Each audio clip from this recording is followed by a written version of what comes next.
Good morning. So today we are going to learn about agents of pollination. Okay. So सबसे पहले मैं pollination का definition बता देती हूँ. Transfer of pollen grains from anther to stigma is known as pollination. Okay. Pollination का definition पता चल गया, एक आइडिया आ गया क्या होता है पॉलिनेशन. अगर आपने हम लोग प्रीवियस वीडियोस नहीं देखे, पहले के वीडियोस नहीं देखे तो जाकर प्लीज़ देख लीजिएगा, क्योंकि अगर आपने नहीं पढ़ा होगा तो ये समझ नहीं आने वाला है. हम लोग का वीडियो नहीं देखा तो नहीं समझ में आने वाला. अगर आपने पढ़ा है दैट्स ओके, अगर वैसे नहीं पढ़ा है तो ये पहले का वीडियो आप लोगों के लिए ही, आप लोग उसको जाकर देख लीजिएगा. ठीक है, हमारे चैनल में आप देखो. सबसे पहले एजेंट ऑफ पॉलिनेशन क्या होते हैं? 4 होते हैं. 4 एजेंट्स ऑफ पॉलिनेशन होते हैं आपके. तो सबसे पहला हम लोग लेंगे एंटोमोफिली. ठीक है, चारों में से एक ले रही हूँ एंटोमोफिली. एंटोमोफिली को सबसे पहले बता देती हूँ, इसे इंसेक्ट पॉलिनेशन भी कहते हैं. ठीक है, अब पता चल गया इसे इंसेक्ट पॉलिनेशन भी कहा जाता है. किसको? एंटोमोफिली को. ठीक है, अब एंटोमोफिली को पता चल गया कि आपको किसे इंसेक्ट पॉलिनेशन कहा जाता है. अब इंसेक्ट पॉलिनेशन को तो जाना पड़ेगा ना क्या होता है. ठीक है, तो सबसे पहले रीड करते हैं यहाँ क्या लिखा हुआ है. ठीक है, तो क्या लिखा है? The pollen grains are transport to a mature through agency of insect like moths, bee, butterfly, wasp, bee, beetles etcetera. ठीक है, सपोज मैं बताती हूँ, समझाती हूँ कि क्या है असली में इंसेक्ट पॉलिनेशन और ये कैसे होता है. Suppose here I have drawn a flower. Okay, suppose it is a flower. Okay, so there are 2 flowers. ठीक है, एक आपका यहाँ है,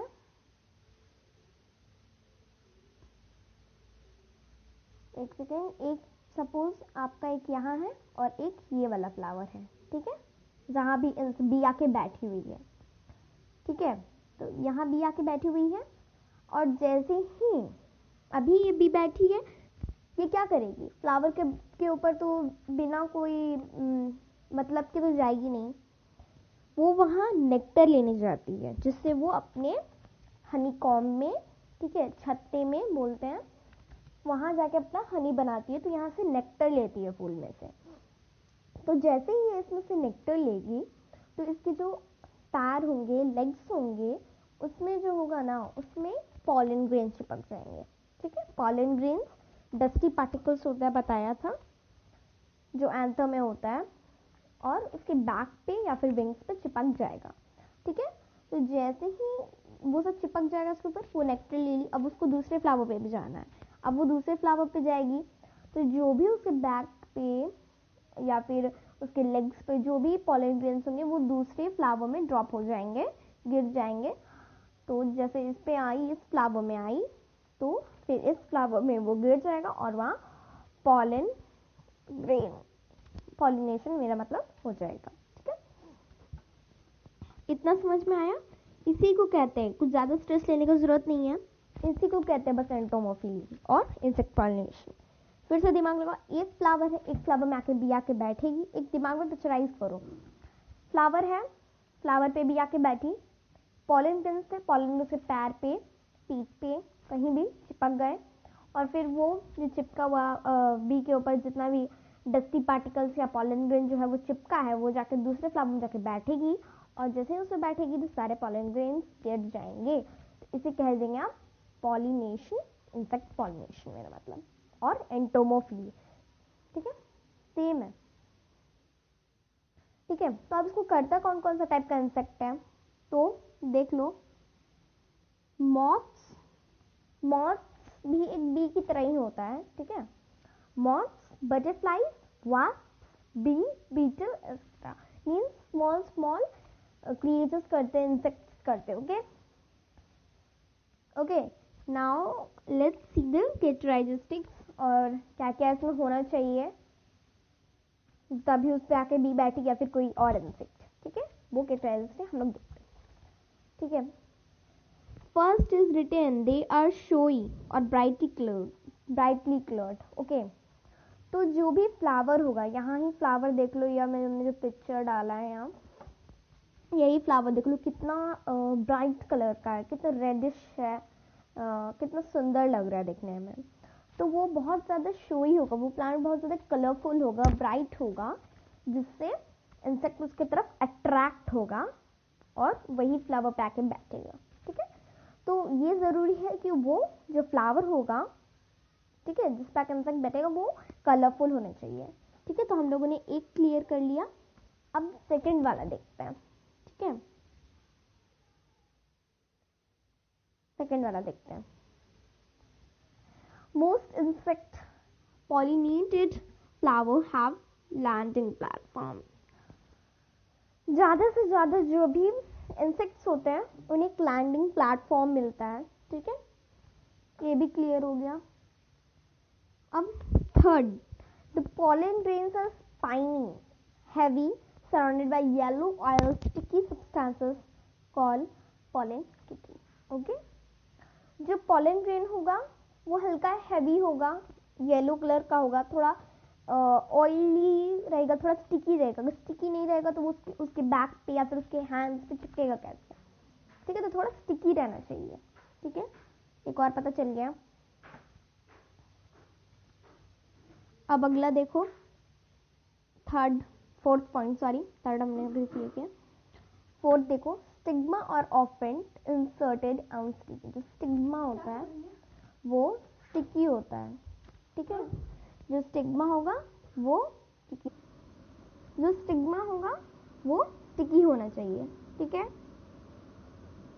ये वाला भी क्लियर हो गया। सो these four here to here are clear. Now last, some flower provide safe place to insect for laying eggs, example लिखा हुआ है। ठीक है, तो कुछ जो फ्लावर हैं वो जो इंसेक्ट लोगों में सेफ जगह प्रोवाइड करते हैं, जिससे वो लोग वहाँ कभी कभी अपने अंडे को भी वहाँ रखता है। ठीक है, ले करता है। तो देखो एग्जाम्पल भी लिखा हुआ है, यूका। ठीक है, तो होप कि एंटोमोफिली क्लियर है। ओके, हम लोगों ने डिफिनेशन किया,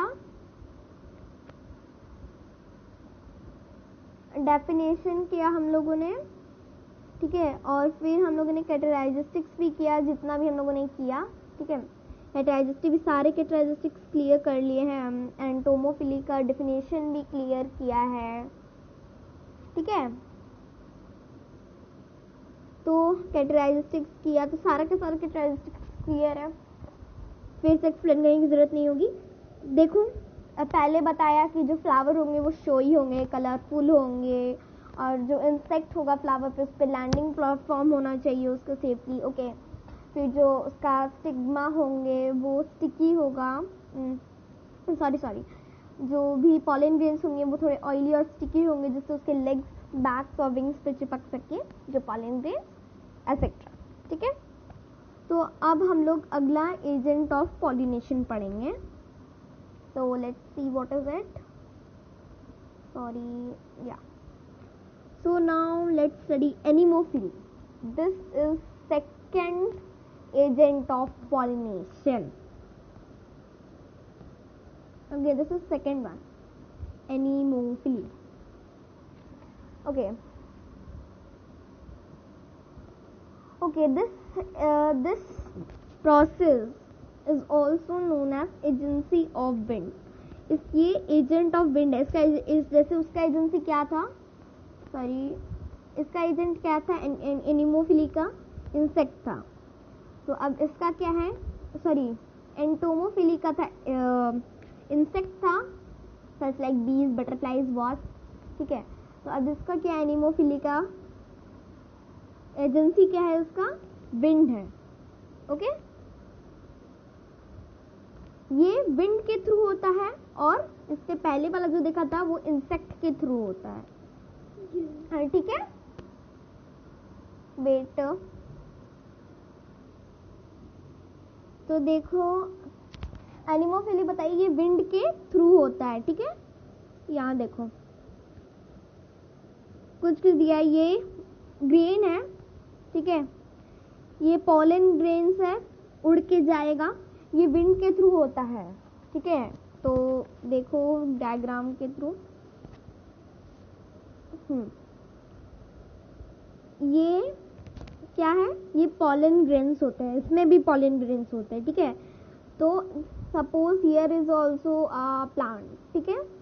तो जब इसका पॉलन ग्रेन, जैसे ही विंड आएगा, ठीक है, दिस इज विंड, ठीक है, जैसे ही विंड आएगा और विंड के थ्रू जो भी इसका यहाँ पॉलन ग्रेन्स है, ओके वेट, ये पॉलन ग्रेन्स है, वो उड़ के जब इस पौधे पे आ जाएगा, इसका स्टिग्मा पे गिरेगा, तब पॉलिनेशन होगा। इसलिए इसको एजेंसी ऑफ विंड कहते हैं, एनिमोफिली को, ठीक है। तो इसका एग्जांपल देख लो क्या क्या है, कोकोनट, प्लाम, डेट प्लाम, मेज and many grasses, okay, these are the example of anemophily. Okay, now let's see the characteristics. The flower are colorless, odorless and nectarless. अगर ऐसा ज़रूरी नहीं है कि फ्लावर में, जो भी फ्लावर है उसमें नेक्टर नहीं होगा, ऐसा ज़रूरी नहीं है, लेकिन many of those फ्लावर, जो भी फ्लावर है उसमें कलर नहीं होता है, ना ही उसमें नेक्टर होता है, हो भी सकता है, नहीं भी हो सकता है, लेकिन most of the flowers of anemophily don't have colour and nectar. Why? Okay, why they don't have? Because the wind not attract, जो विंड होगा वो अट्रैक्ट नहीं होगा कलर के थ्रू, कलर वो देख के नहीं अट्रैक्ट होगा, हाँ इसमें कलर है तभी हम इसके थ्रू हवा लेके जाएंगे, इस पे हवा लेके जाएंगे, that's why. Okay okay, now second, now see, first समझ में आ गया, इसमें कलर भी नहीं रह भी सकता है, नहीं भी, और इसमें नेक्टर भी रह सकता है, नहीं भी, ठीक है, कोई दिक्कत नहीं है, अगर नहीं भी होगा तो चलेगा, नेक्टर और कलर दोनों. Now pollen grains, about pollen grains पढ़ते हैं, ठीक है, इसमें पॉलन ग्रेन कैसे होता है कैसे नहीं, ठीक है. Okay, about that. Now pollen grains are light, small, dusty, dry, smooth, non sticky and unwettable. अब जो इसका पॉलन ग्रेन्स होगा वो ना ही भारी होगा, हैवी नहीं होगा, बहुत छोटे छोटे होंगे, ठीक है, बहुत डस्टी होंगे, बहुत पाउडरी टाइप के होंगे, और बहुत पतले, स्मूथ, ड्राई, ठीक है, स्टिकी नहीं होंगे ज़्यादा, क्योंकि अगर स्टिकी होंगे तो जैसे ही विंड आएगा तो वो उसके थ्रू उड़ ही नहीं पाएगा, because of stickiness, it will stick only on the flower. Okay, so that's why they need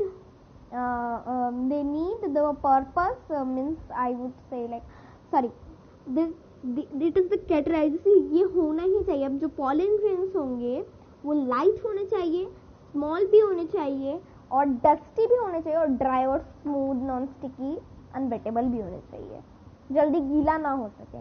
हाँ, बट जो भी एनिमोफिली का जो भी प्लांट है वो जो होगा, एनिमोफिली का बता रही हूँ, एनिमोफिली का जो भी प्लांट होगा उसमें से बहुत सारा पॉलन ग्रेन होने चाहिए, होगा ही, जो इस पौधे में बहुत सारे पॉलन ग्रेन्स होंगे. क्यों? क्योंकि जैसे ही वो उड़ेगा तो कुछ उड़ेगा, कुछ गिरेगा, कुछ रहेगा, या फिर कुछ पॉलिनेट होगा, तो बहुत सारा इसमें पॉलन ग्रेन्स लगता है, इसलिए वो बहुत सारा पॉलन ग्रेन्स बनाता है, निकालता है, ठीक है. एनीवे, ठीक है, ये first point clear, second point clear, और लास्ट पॉइंट का भी मैंने बता दिया, बीच वाला पॉइंट नहीं बताया, वो बता देती हूँ. लास्ट पॉइंट में एक बार फिर से रिवाइज करवा देती हूँ. उसमें बहुत ज़्यादा प्रोड्यूस होगा, जो भी पॉलन ग्रेन्स वो बहुत ज़्यादा होगा, whereas in insect pollination and all there will be less, but in this wind pollination जो होगा वो बहुत ज़्यादा नंबर में होगा, ठीक है, बहुत ज़्यादा होगा. First is clear, second is clear, fourth is clear, third will be cleared now. Okay, stigma जो होगा वो बहुत ज़्यादा हेयरी होगा, बहुत ज़्यादा फेदरी भी होगा। ठीक है, पहले रीड कर लेते हैं एक बार फिर से।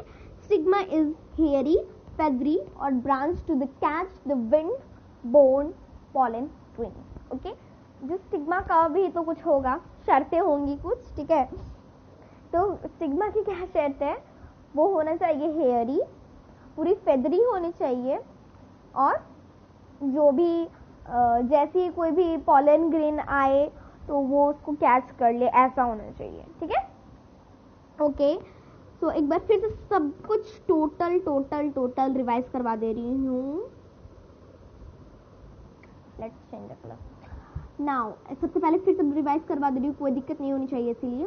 सबसे पहले एनिमोफिली को कहते हैं, क्या कहते हैं, यस विंड पॉलिनेशन जिसे कहते हैं। ठीक है, और इसका एजेंसी क्या है, एनिमोफिली का एजेंसी क्या है, जल्दी से बताओ। हाँ, गुड। एनिमोफिली का एजेंसी क्या था, विंड था। ठीक है, एजेंसी ऑफ विंड के थ्रू होता है। अब एग्जाम्पल, कुछ भी एग्जाम्पल लिख लो, 2-3 गो, एग्जाम में 2 ही 3 पूछे जाएंगे शायद। ठीक है, तो कोकोनट, प्लाम, डेट प्लाम, मेज एंड मिनी ग्रासेस। ओके, बहुत सारे एग्जाम्पल दिया हुआ है। सबसे मेन जो छोटा वही याद कर लो, कोकोनट, प्लाम, डेट प्लाम, मेज, यही 3-4 याद कर लो, तो ज़्यादा नहीं होगा।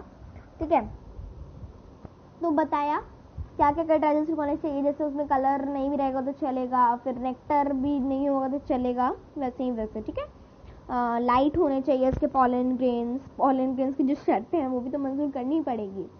तो लाइट होने चाहिए, स्मॉल होने चाहिए, डस्टी होने चाहिए, ड्राई होने चाहिए, नॉन स्टिकी होने चाहिए, अनवेटेबल होने चाहिए। ठीक है, और स्टिग्मा होगा उसका हेयरी होगा, जैसे ही, क्योंकि यहाँ देखो, जैसे ही कोई भी पॉलन ग्रेन आएगा, जैसे ही इधर कोई भी पॉलन ग्रेन इसके ऊपर आएगा तो उसका जो स्टिग्मा होगा वो उसको जल्दी से पकड़ लेगा, उस पर पकड़ा जाएगा, कैच हो जाएगा, जिससे वो लोग आराम से अपना पॉलिनेशन कर पाएगा। ठीक है, और last but not the least is कि जो भी पॉलन ग्रेन्स होगा वो बहुत ज़्यादा अमाउंट में होगा, बहुत ज़्यादा अमाउंट में प्रोड्यूस होगा। ठीक है, एनिमोफिली के पौधे से।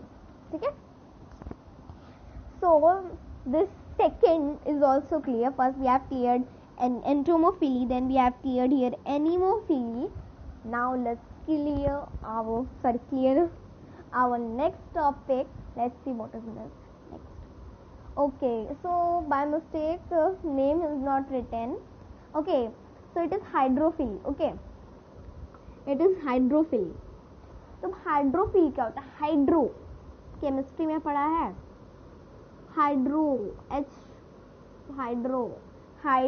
Hydrogen plus oxygen equals to water. तो हाइड्रोजन और वाटर सेम ही है, उसी के थ्रू समझ आ जाएगा।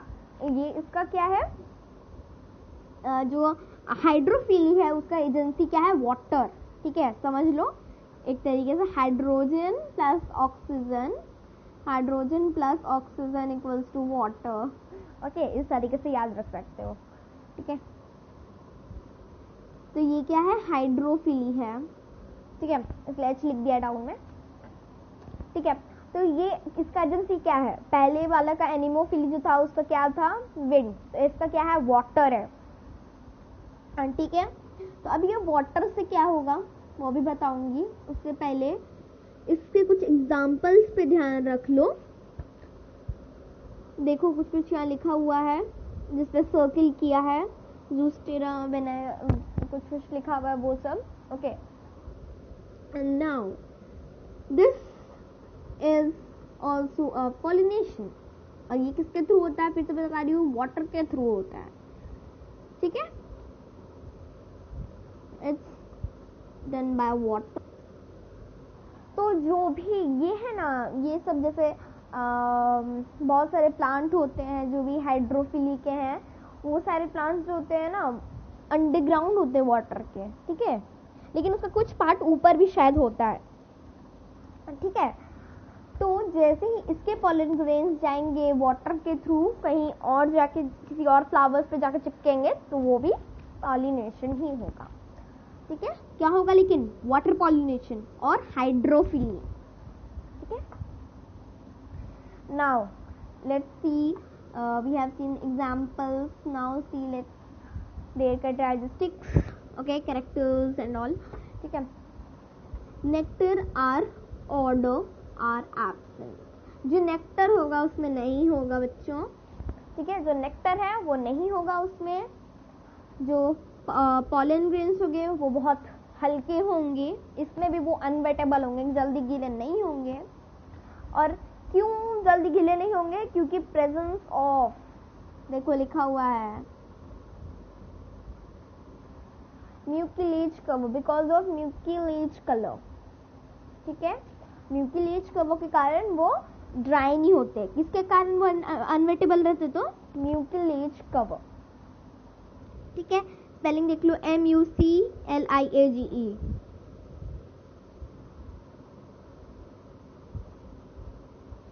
म्यूकिलेज cover, okay. Now stigma will be long, sticky but unwettable, जो स्टिग्मा होगा उसका लंबा होगा, क्योंकि सपोज बेट अगर वो अनवेटेबल नहीं होगा तो वो तो बहुत जल्दी गीला हो जाएगा, ठीक है, इसीलिए वो अनवेटेबल रहता है। और देखो लॉन्ग क्यों होता है स्टिग्मा, तो अभी ये जो भी है उसके थ्रू मैं बताती हूँ। ये देखो ये स्टिग्मा होगा ऊपर, ठीक है, क्योंकि जो अगर जो पॉलन ग्रेन्स है वो हल्के होंगे तो वो पानी के क्या, suppose it is water, then ये पानी के ऊपर ही तैरेंगे, पानी के ऊपर तैरेंगे, तो जितना भी पॉलन ग्रेन जो तैर के स्टिग्मा पे लगेगा, और अगर ये डाउन होंगे तो पॉलिनेशन नहीं हो पाएगा जल्दी, ठीक है। अनवेटेबल होंगे इसीलिए वो ऊपर ही तैरेंगे, नीचे नहीं आएंगे, ठीक है, okay. I hope this is also clear to you. Characteristic कर लिया, डेफिनेशन कर लिया। डेफिनेशन क्या है कि यहाँ लिखा हुआ it is a mode of pollination of transfer of pollen grains to agency of water. इस पे जो होता है एजेंसी ऑफ वाटर होता है, पॉलन ग्रेन्स है, पॉलन ग्रेन्स गिरे पानी के थ्रू किसी और प्लांट में और उसमें चिपक गए तो हो गया होगा पॉलिनेशन, ठीक है, okay. Now it's also clear, characteristics सब कर लिया है, definition okay, now it's done, okay. I hope this is also clear to you. Now let's see our last pollination, this is last one, okay, Ornithophily, okay, it is the mode of allogamy performed by birds. Only a few types of birds are specialized for this. They usually have small size and long beak.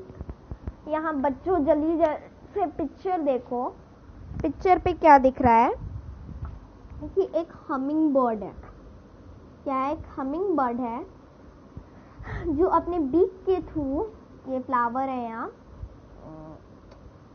ये flower है यहाँ, okay, ये flower है,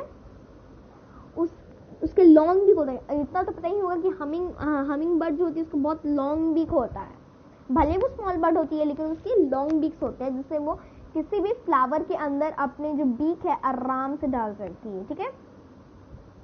तो जो भी यहाँ क्या लिखा हुआ है, only some birds, very few birds are specialized for this pollination, okay,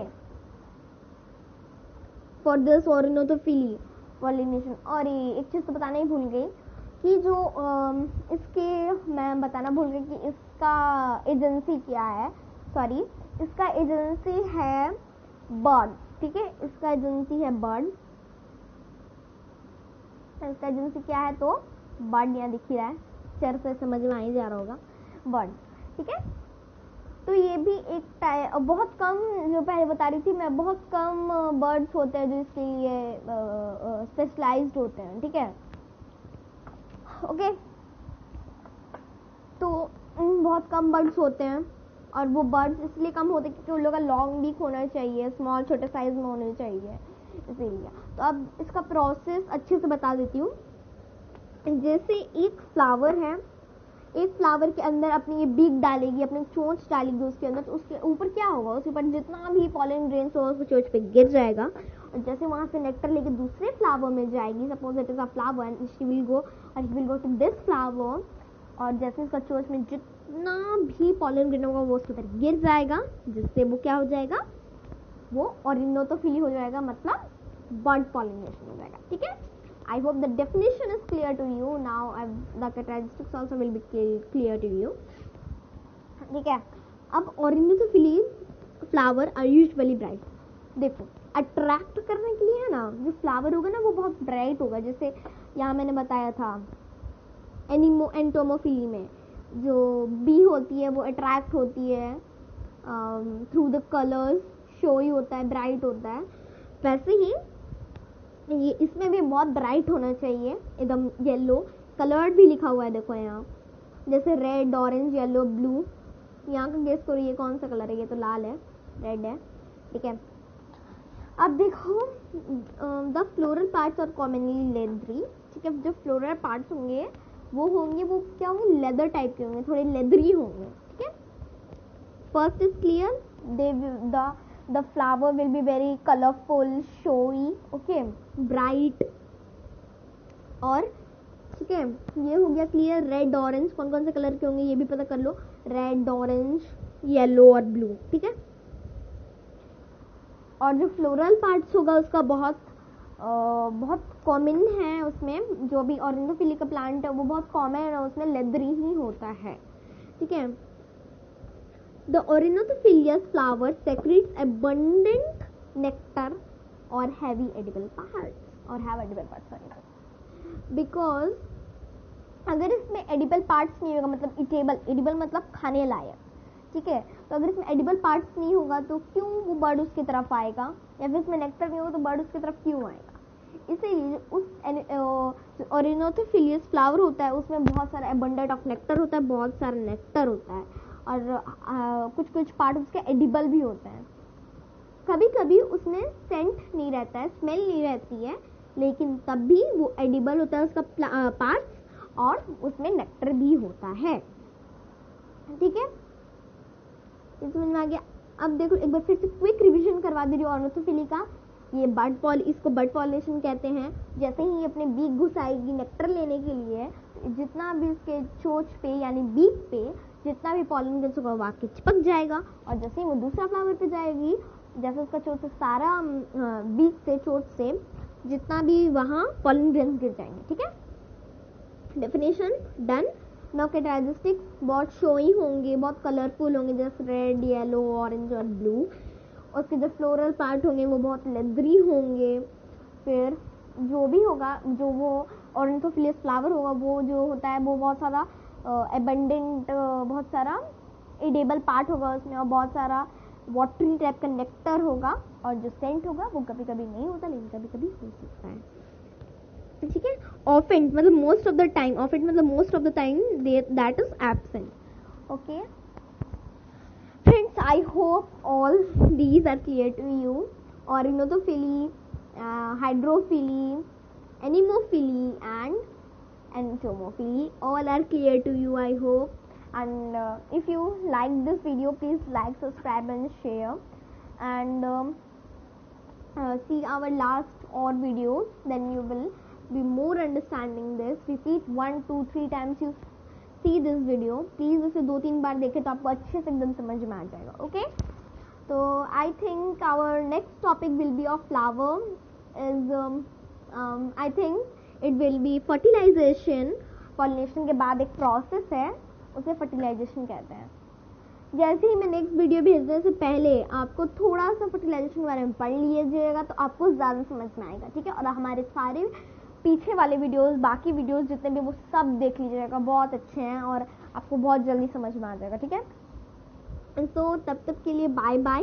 लेकिन फ्रेंड्स ज़रूर फर्टिलाइजेशन के बारे में पढ़ लीजिएगा, और जो भी फर्टिलाइजेशन है मैं नेक्स्ट वीडियो में बता दूंगी फर्टिलाइजेशन क्या होता है। पॉलिनेशन के बाद वाला प्रोसेस है, थोड़ा हिंट दे देती हूँ, पॉलिनेशन के बाद वाले प्रोसेस को फर्टिलाइजेशन कहते हैं। ठीक है, तो once more I hope that this entomophily, hydrophily, all things are clear to you. अगर नहीं समझ में आया फिर से वीडियो को स्टार्ट कीजिए, रिस्टार्ट कीजिए और देखिए, जो नहीं समझ में आया है वो स्टार्ट करके देखिए। Okay friends, thank you.